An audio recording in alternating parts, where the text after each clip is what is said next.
우리가 인사 나누겠습니다. 할렐루야, 축복합니다. 2025년 마지막 12월입니다. 주의 은혜가 가득하기를 축복합니다. 그럼 인사 나누시죠.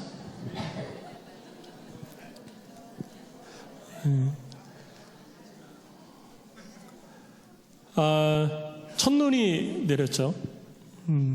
첫눈이 오면 가슴이 설레시나요? 여기만 설레시고 이쪽은 설레지 않는군요. 설레시는 분들은 연애를 해본 경험이 있는 거예요. 그래서 저는 언제나 설렙니다. 1년 365일이 첫눈이에요.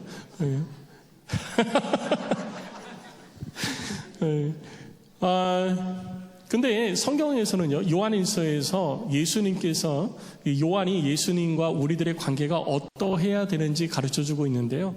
거기서 요한 사도는 우리에게 이렇게 얘기합니다. 우리가 그리스도와 온전한 사귐 가운데 있어야 된다라고 권면하고 있는 거예요. 그리스도와 사귄다는 거예요. 그럼 그리스도와 사귄다는 거는요, 그리스도와 데이트하는 거예요. 예수님과 데이트해야 돼요. 예수님과 데이트하면요, 여러분, 누가 사랑하는 사람하고 데이트하면 생각만 해도 가슴 뛰지 않으세요? 생각만 해도 가슴 뛰고, 생각만 해도 기쁘고 즐겁고, 비시시 생각만 해도 웃음이 나오고, 옆에 사람이 도대체 왜 그래? 뭐가 져서 혼자 그렇게 웃고 있어? 이런 얘기를 듣잖아요. 저만 들었군요. 그런 얘기를 듣잖아요. 그러니까 우리가 예수 그리스도와의 관계 속에서 어떠해야 되느냐? 예수만 생각해도 기뻐해야 되고요. 예수만 생각해도 웃음이 나와야 되고요. 예수만 생각해도 즐거워해야 되는 것입니다. 예수로 인하여서 기뻐하고 즐거워하는 우리 모두가 될 수 있기를 주의 이름으로 축복합니다. 예수 그리스도와 더 깊이 사귀어 보시기 바랍니다. 처음에는 잘 몰라요. 예수님이 어떤 사람인지 잘 몰라요. 어떤 분이신지도 잘 몰라요. 그래서 예수라는 얘기를 들으면 그분이 누군데, 어떤 분인데, 뭘 했는데, 우리는 이렇게 반문할 수 있습니다. 그런데 사귀는 것은 한 번에 안 돼요. 계속 만나봐야지 되는 거예요. 계속 만나봐야 사귀고 그 사람에 대해서 알 수 있잖아요. 예수에 대해서도 우리가 처음에 예수에 대해서 들어서 예수에 대해서 완전하게 알 수가 없습니다. 어떻게 해야 되느냐? 예수와 끊임없이 사귀어가야지 되는 거예요. 자주 만나고 자주 그 말씀을 듣고 자주 우리들이 그 뜻을 헤아릴 때 우리들이 더 깊은 그리스도와의 사귐을 이루어갈 수 있는 것입니다. 우리가 그리스도와의 사귐을 이루어가는 게 뭐냐면요, 우리가 기도하는 것이고 예배하는 것이고 하나님의 말씀을 듣고 그 뜻대로 행하는 것이 그리스도와 더 깊이 사귀어가는 거예요. 그러니 성도 여러분, 이 해가 가기 전에 더 깊이 사귀시기 바랍니다. 그 그리스도와 사귀는 기쁨은요, 사귀어 본 사람만 알아요. 그렇잖아요. 다른 사람이 내 남편 아무리 뭐라고 욕해도요, 나는 욕 안 해요. 왜 안 하죠?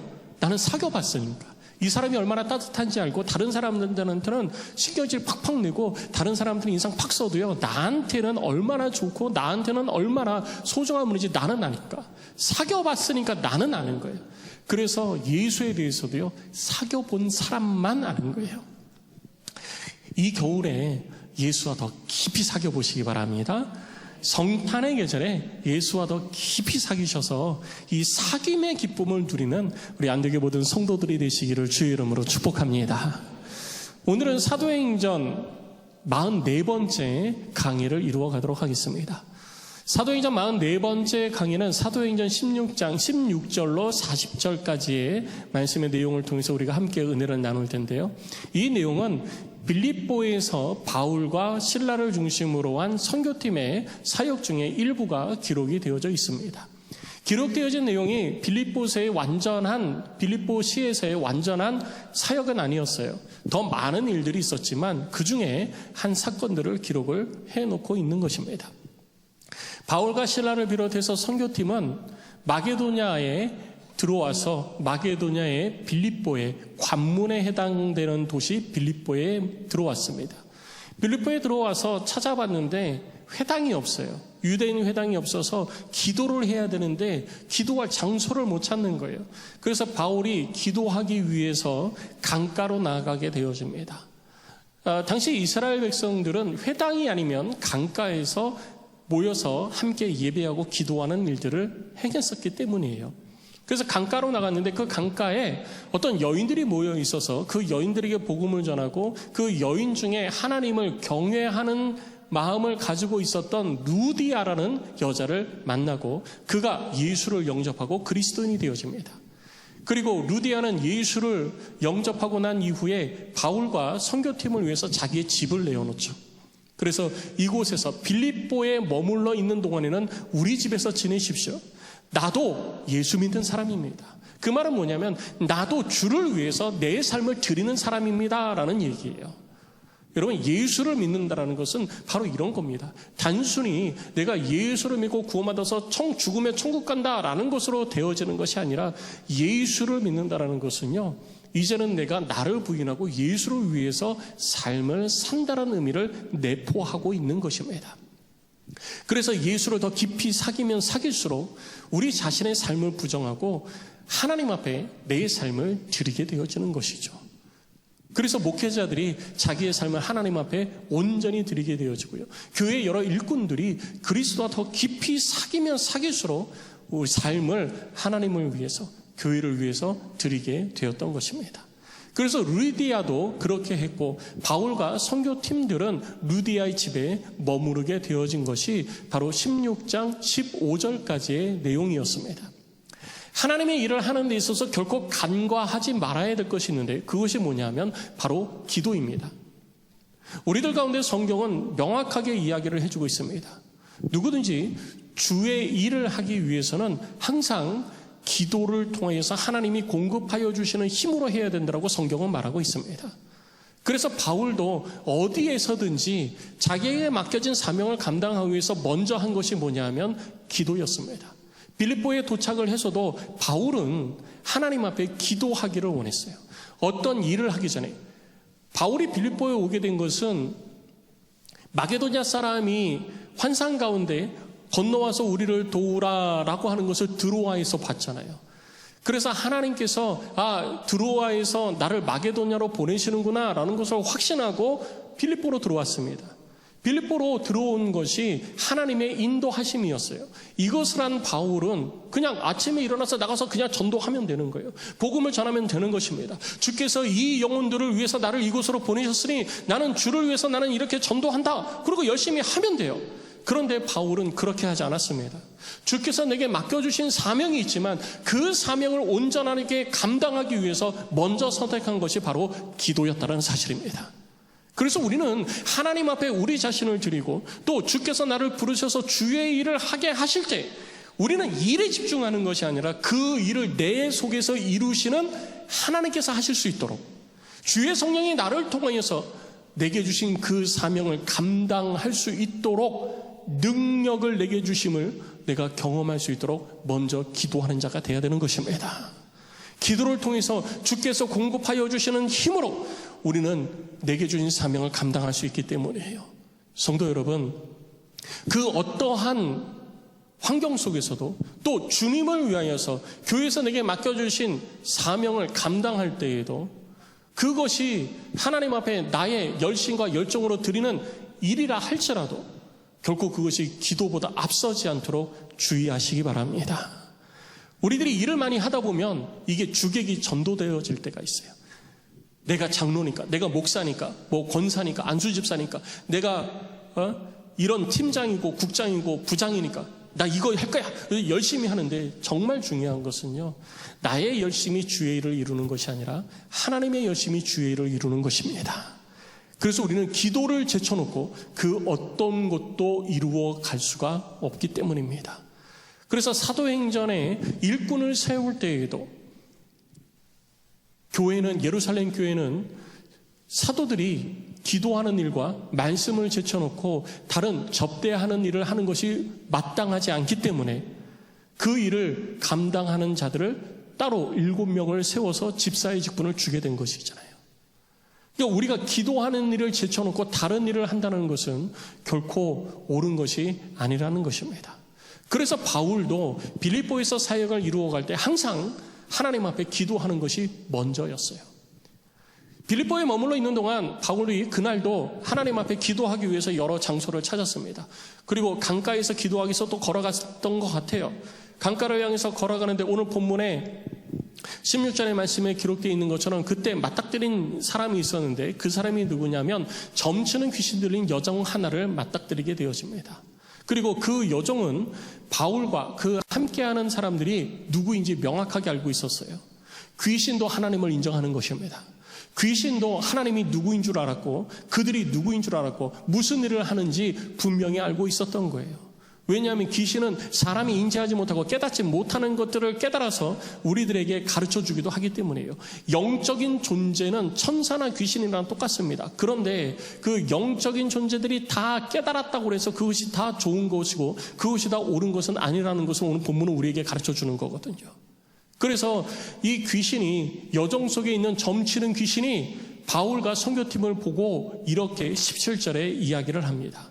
그가 뭐라고 이야기를 하냐면 이 사람들은 지극히 높은 하나님의 종으로서 구원의 길을 너희에게 전하는 자라. 맞습니까? 틀리십니까? 맞아요. 맞습니다. 귀신도 이것을 인정하는 거예요. 그런데 귀신이 하는 일은 그냥 단순히 인정하는 일이 아닙니다. 사실을 바탕으로 해서 하나님이 행하시는 일을 회방하는 것이 귀신의 일이에요. 그래서 예수님께서 40일 금식을 하신 후에, 광야에서 금식을 하신 후에도 귀신이 예수 그리스도를 이끌어서 3가지 시험을 하게 되잖아요. 3가지 시험을 할 때 귀신이 하는 말이 전부 다 틀린 말이 아니었습니다. 다 맞는 말이었고 다 사실이었습니다. 그런데 그것은 하나님의 뜻이 아니었던 것이죠. 귀신은 이렇게 사실을 가지고서 우리로 하여금 하나님 앞에 온전한 삶을 살아가지 못하도록 꿰는 거예요. 하나님의 일을 회방하는 것이 귀신의 역할입니다. 자, 계속 볼까요? 이렇게 외쳤습니다. 사람들이 바울이 누구인지 알게 됐어요. 야, 저 사람은 하나님이 보내신 사람이구나. 하나님이 구원의 길을 우리에게 전하는 사람이구나. 우리 저 사람의 말을 들으러 가자. 아마 사람들이 이렇게 반응을 했을 것입니다. 그리고 매일매일 바울은 실라와 함께 그리고 디모데와 의사 누가와 함께 하나님의 복음을 빌립보 성 사람들에게 전하기 시작했을 거예요. 그런데 이렇게 귀신이 바울이 누구인지 가르쳐준 것은 좋았는데 18절 말씀 이하에 보면 바울이 가는 곳마다 따라와가지고 소리를 지나는 거예요. 오늘 18절 말씀을 보니까 이같이 여러 날을 하는지라. 한 번, 두 번이지 여러 날을 하는 거예요. 바울이 사역을 할 수 있겠습니까? 사역을 못하는 거예요. 여러분 한번 보세요. 이런 예를 들어드릴게요. 지금 하나님의 말씀을 우리가 함께 나누고 있잖아요. 설교를 하고 있어요. 설교하고 있는데 저 뒤에서 어떤 분이 여러분 목사님 설교 집중해서 들으십시오. 목사님을 통해서 하나님이 우리에게 말씀하고 계십니다 라고 하면은요, 여러분 아멘 하세요 안 하세요? 하시죠. 안 하실 거예요? 하시죠. 그렇게 합니다. 근데 그게 한 번이죠. 예배 때마다 10분에 한 번씩 5분에 한 번씩 막 그렇게 소리를 지르면 그것이 사실이라도 예배에 방해가 되는 거예요. 귀신이 하는 게 바로 이런 역할이라는 거예요. 거짓만 가지고서 이야기하는 게 아닙니다. 거짓만 가지고 우리를 미혹하는 게 아니고요. 사실인데 그 사실을 바탕으로 하나님의 일들을 회방하고 있는 것이 귀신이 하는 일 중에 하나라는 거예요. 바울이 사역을 할 수가 없어요. 예수 그리스도를 전하고 예수를 믿는 믿음으로 말미암아 구원받아 세례받게 해야 되는데 이 점치는 귀신이 들린 여인의 목소리를 통해서 사역이 계속 방해되어지는 거예요. 바울은 어떤 방법을 택할 수 있었을까요?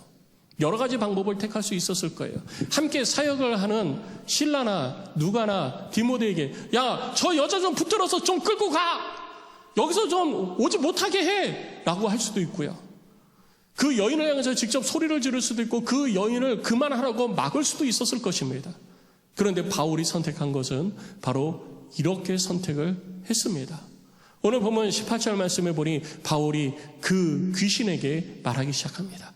예수 그리스도의 이름으로 내가 내게 명하노니 그에게서 나오라. 이 한마디에 귀신이 즉시 그 여종에게서 나와서 떠나게 되어집니다. 할렐루야. 이것이 예수 이름의 능력인 줄로 믿으시기 바랍니다. 이 일로 인해서 더 많은 사람들이 바울의 말에 귀를 기울이게 되어졌겠죠.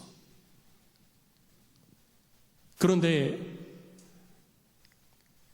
여종에게서 귀신이 떠난 것을 기뻐하는 사람들만 있었던 건 아니에요. 이것으로 인해서 속상한 사람들도 생겨났어요. 그들이 누구냐면 바로 여종의 주인들이었습니다. 그들은 여종이 점치는 일을 통해 가지고 돈을 벌고 있었던 거예요.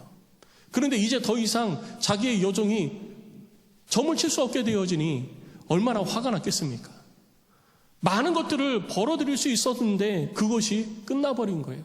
막 화가 머리까지 치밀어 올랐습니다. 그리고 바울과 실라를 고발을 합니다. 저 유대인들이 로마인인 우리에게 우리가 받을 수 없는 것을 전하고 있다. 유대인들이 로마인에게 하고 있다라는 거예요. 핵심은 그거예요. 유대인들이 감히 로마인에게 하고 있다. 그러니 저들은 감옥에 갇혀 마땅하다. 이 고발을 하고 있는 거예요. 여종으로부터 귀신이 떠나가게 한 것은 아무것도 아니었습니다. 그들은 바울과 실라를 모함하고 있었던 거예요. 이 말을 들은 관리들은요, 다른 것에 솔깃한 게 아니라 로마인들이 무시되어진 것에 솔깃한 거예요. 그래서 바울과 실라를 붙잡아가지고 이것도 저것도 보지 않고 옥에 가두어 버립니다. 그리고 심히 매질을 하게 해요. 그리고 발에는 착고를 채웁니다. 바울과 실라가 그렇게 감옥에 갇혀버리게 되어졌어요. 그리고 간수를 통해서 철저하게 지키라고 명령을 합니다. 한밤중이 되어졌을 때 바울과 실라는 그 상황 가운데서 하나님을 향하여 원망할 수도 있었을 거예요. 그런데 그들은 하나님을 향하여 원망하기보다는 하나님을 찬양하기 시작을 했습니다. 기도하기 시작한 거예요. 이 일들을 이루어 가시는 하나님 앞에 그들의 찬양이 올려지기 시작을 했습니다. 성도 여러분, 어려운 가운데 있을 때, 고난 가운데 있을 때, 그것이 꼭 주님의 뜻에서 멀어져서 내 원함을 이루어 갈 때에만 고난이 있고 환난이 있는 게 아니에요. 내가 주님의 뜻을 이루어 갈 때에도, 주의 말씀에 순종해 갈 때에도 고난이 있고 환난이 있을 수 있습니다. 우리는 이거를 꼭 기억해야지 돼요. 그런데 중요한 것은 뭐냐면 그 가운데에서 우리는 하나님의 일하심을 믿고 의지할 때 하나님의 능력을 경험하게 된다는 것입니다. 하나님은 자기를 위하여서 수고하고 헌신하는 자들을 결코 내버려 두지 않으시기 때문이에요. 바울과 실라가 하나님을 원망하기보다 하나님을 찬양하기 시작할 때 옥토가 흔들리기 시작을 했고 그 가운데 발에 메어져 있던 착고가 풀리고 옥문이 열려졌어요. 이 놀라운 일들이 막 벌어지고 있을 때 그 옆에 있던 간수가 잠이 들었다가 깜짝 놀라서 깼어요. 보니까 옥문이 다 활짝 열려져 있는 거예요. 놀래가지고 아이고 나 이제 죽었구나. 이 생각에 칼을 빼들어 자결을 하려고 했습니다. 그때 바울이 얘기하죠. 멈추십시오. 우리 다 여기 있습니다.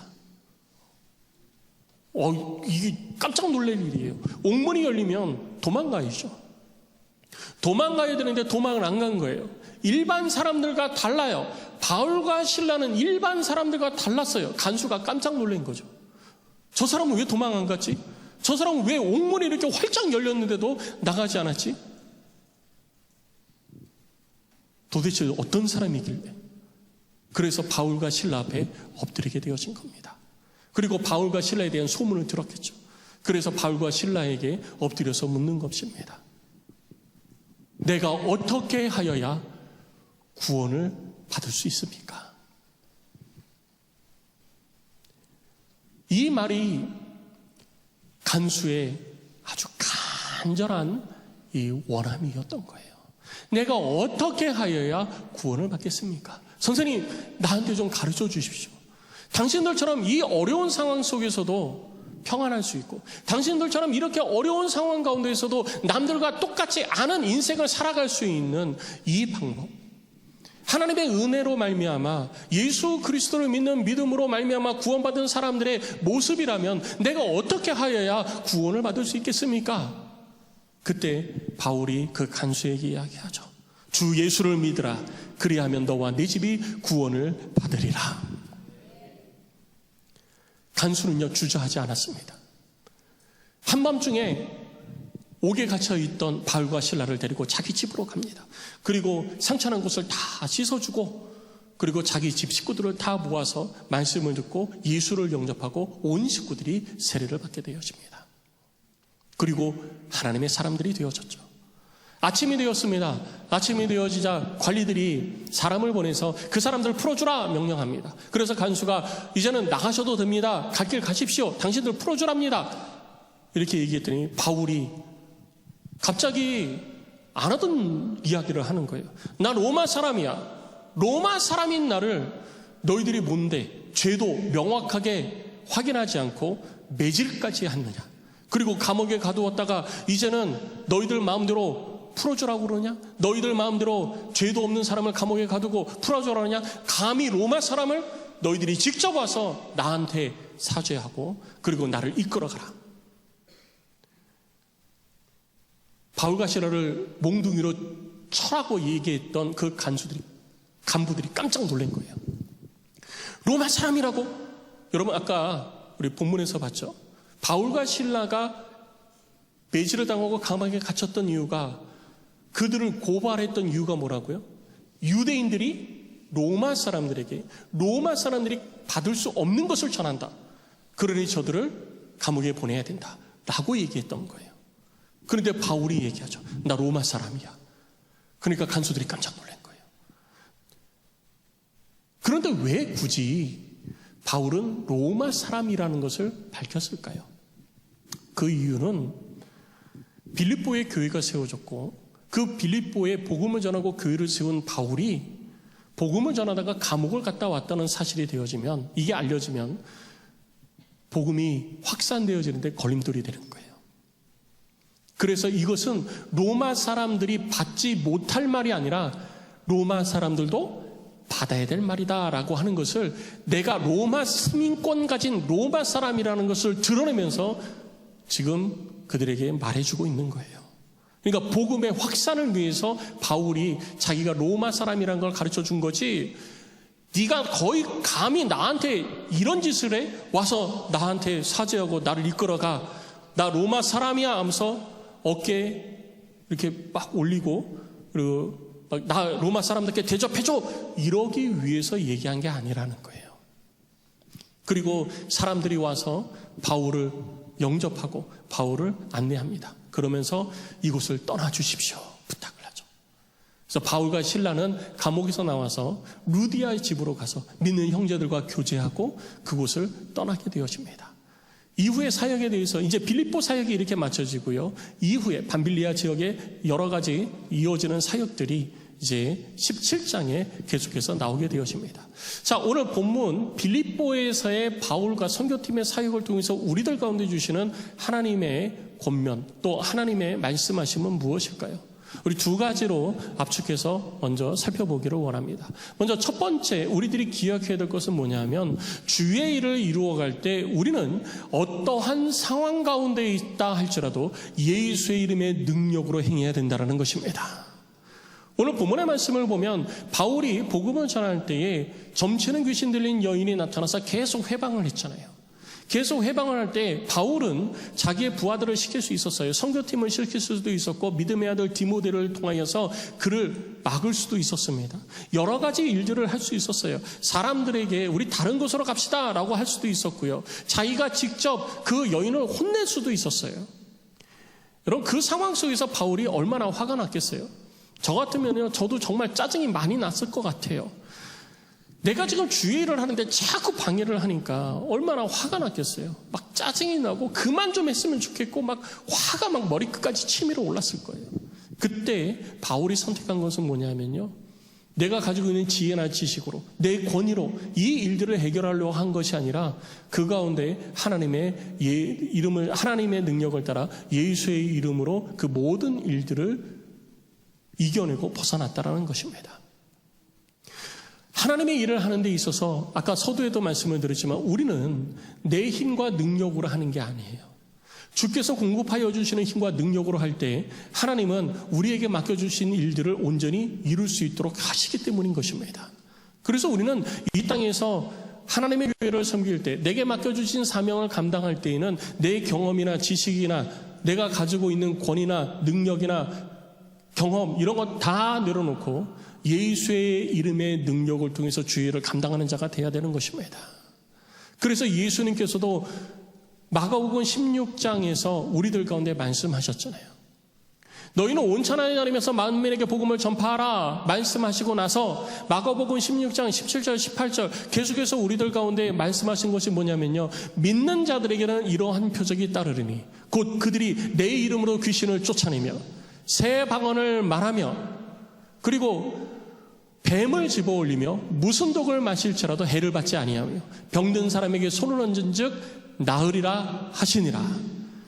이것이 주님이 주님의 일을 맡기시면서 같이 주신 말씀이에요. 우리는 믿는 사람이잖아요. 믿는 사람에게 주신 예수 그리스도의 은혜가 무엇이냐? 그 일을 감당할 수 있도록 능력을 함께 주셨다라는 거예요. 그래서 마가복음 16장 17절 말씀에 뭐라고 얘기합니까? 너희들이 내 이름으로 귀신을 쫓아내며, 그래서 바울이 얘기하잖아요. 예수 그리스도의 이름으로 명하노니 그 연예계에서 나오라. 그랬을 때 귀신이 떠나간 줄로 믿습니다. 우리는 주의 일을 할 때 다른 것으로 하는 것이 아닙니다. 내 가지고 있는 지식이나 능력으로 주의 일을 하는 게 아니에요. 예수 그리스도의 이름의 능력을 나타내야 되는 것입니다. 그래서 믿는 자들에게 그것을 주시겠다고 말씀하셨잖아요. 예수님께서는 자기를 따르며 주의 일을 맡기실 때 그냥 맡기시는 것이 아니에요. 제자들을 둘씩 짝지어서 마을에 전도하러 보내실 때에도 주께서 주시는 사명을 감당하게 하실 때에도 마가복음 9장 1절 2절 가운데에 우리들 가운데 명확하게 드러내주고 있는 말씀이 기록되어져 있잖아요. 그들 가운데 예수님은 항상 그렇게 우리들의 걸음을 선한 길로 인도해 주고 계셨던 것입니다. 9장 1절 2절 말씀을 보면 12제자를 불러보고서 모든 귀신을 제어하며 병을 고치는 능력과 권위를 주셨다라고 기록하고 있는 것입니다. 주의 일을 하는 자들에게는 주께서 이러한 일들을 나타내 주시는 줄로 믿으시기 바랍니다. 그래서 우리는 주의 일을 할 때 내 힘과 능력으로 덤벼들어서 하면 안 되는 거예요. 어떤 상황 가운데서 내 경험 믿어서는 안 되는 것입니다. 내 능력 믿어서는 안 되는 거예요. 내 권력 믿어서는 안 되는 것입니다. 주님의 능력을 하는 데에는 예수 그리스도의 이름의 능력이 답인 줄로 믿습니다. 예수의 이름의 능력이 여러분 가운데도 있으시기를 주의 이름으로 축복합니다. 예수의 이름의 능력이 내게 능력인 줄로 믿습니다. 예수의 이름의 능력이 나를 통해서 주의 일을 이루시는 줄로 믿습니다. 그러니 예수의 이름의 능력을 여러분들이 입술에 두고 선포하시기를 주의 이름으로 축원합니다. 여러분들이 예수의 이름을 믿는 믿음을 가지고 선포할 때 귀신이 떠나가게 될 줄로 믿습니다. 그래서 히브리서 11장에 믿음의 본질에 대해서 이야기할 때 11장 1절로 6절을 통해서 우리들 가운데 말씀하고 계시는 거예요. 뭐라고 말씀하고 계십니까? 믿음은 보지 못하는 것들의 증거요. 우리들 가운데에 실상이 되어짐을 드러내주고 있습니다. 그리고 6절에서 뭐라고 그래요? 믿음이 없이는 하나님을 기쁘시게 하지 못하나니. 하나님께 나아가는 자는 반드시 어쩌다가가 아니에요. 반드시 그가 계신 것, 그리고 그가 자기를 찾는 자들에게 상 주시는 이심을 믿어야 할지니라 라고 말하고 있는 것입니다. 우리에게 무슨 믿음이 필요합니까? 하나님을 향한 믿음이 우리 가운데 있어야 되는 것입니다. 성도 여러분, 하나님을 향한 믿음이 여러분 가운데 있으시기를 주의 이름으로 축복합니다. 이 믿음이 우리 가운데 있을 때, 이 믿음을 통해서 예수의 이름의 능력이 우리를 통해서 드러나게 되는 것입니다. 주를 믿는 믿음을 가지고 예수의 이름의 능력을 드러내시고 선포하며 하나님의 일하심을 이루어가는 안디옥의 성도들이 되시기를 주의 이름으로 축원합니다. 그리고 두 번째, 우리들이 기억해야 될 것은, 본문을 통해서 우리들이 기억해야 될 것은 뭐냐면요, 복음이 우리를 구원하여 기쁨을 누리게 한다는 것입니다. 복음이 무엇입니까? 예수 그리스도입니다. 예수 그리스도가 곧 복음입니다. 우리를 온전케 하는 것은 사람의 도움이 아니에요. 인간의 말이 아닙니다. 우리들의 귀를 간지럽히는 사람의 말, 미사여구, 이런 것들이 우리를 온전케 하고 우리를 구원하는 것이 아닙니다.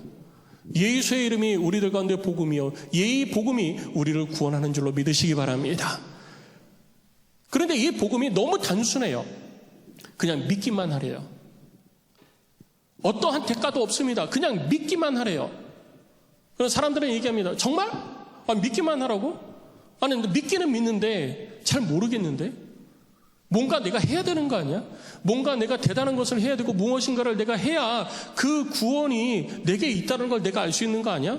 라고 이야기를 할 수도 있습니다. 그러나 우리 주님이 십자가에서 달려 죽으신 것은 그 어떠한 대가도 없이 우리를 구원하시기 위해서 우리를 사랑하시기에 십자가를 지신 것입니다.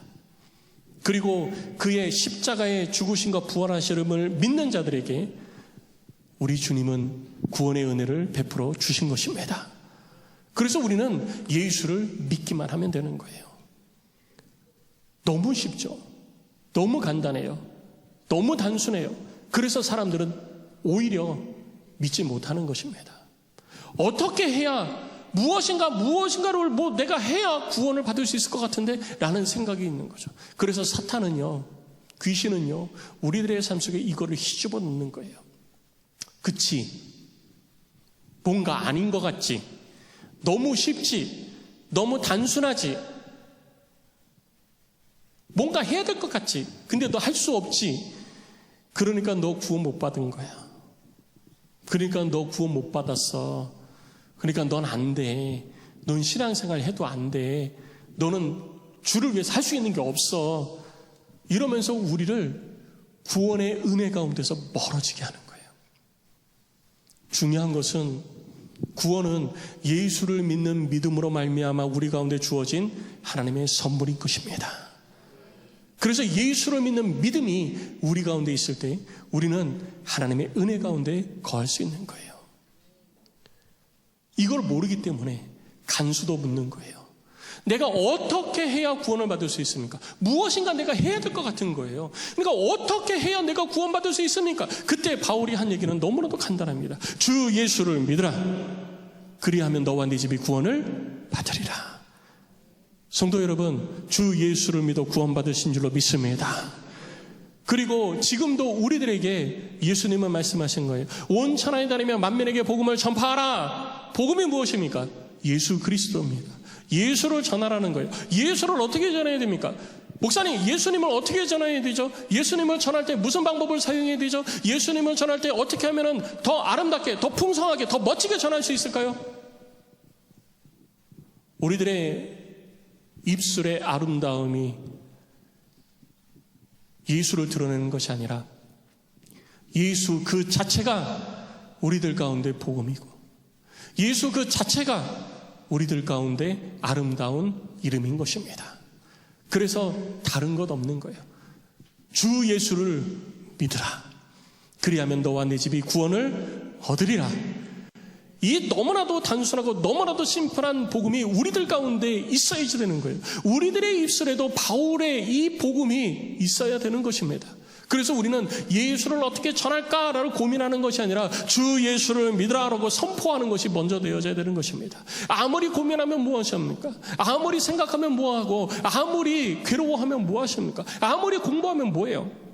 어떻게 하면 할 수 있을까? 어떻게 하면 할 수 있을까? 어떻게 하면 할 수 있을까? 여러분, 그거 아무 소용없습니다. 가장 중요한 것은 내가 입을 열어 예수를 믿으라 드러내는 것입니다. 선포하는 것입니다. 이 12월에 2025년의 마지막 달, 여러분, 우리를 통해서 이루고자 하시는 하나님의 뜻을 우리는 삶 속에 이루어 가야 되잖아요. 그것이 무엇입니까? 많은 일들이 있었겠지만 가장 궁극적인 것은 이 땅의 영혼들을 구원하는 것입니다. 그래서 우리가 성탄 사랑잔치를 이루어가고 있잖아요. 어떻게 하면은 무엇을 할 수 있을까? 어떻게 하면이라고 고민할 때 입을 열어 주 예수를 믿으라 선포하시는 저와 여러분들이 되시기를 주의 이름으로 축원합니다. 이것이 우리 가운데 있어야 되는 거예요. 그 선포 가운데 하나님의 성령의 역사가 나타나는 것입니다. 믿음으로 선포하시기를 주의 이름으로 축원합니다.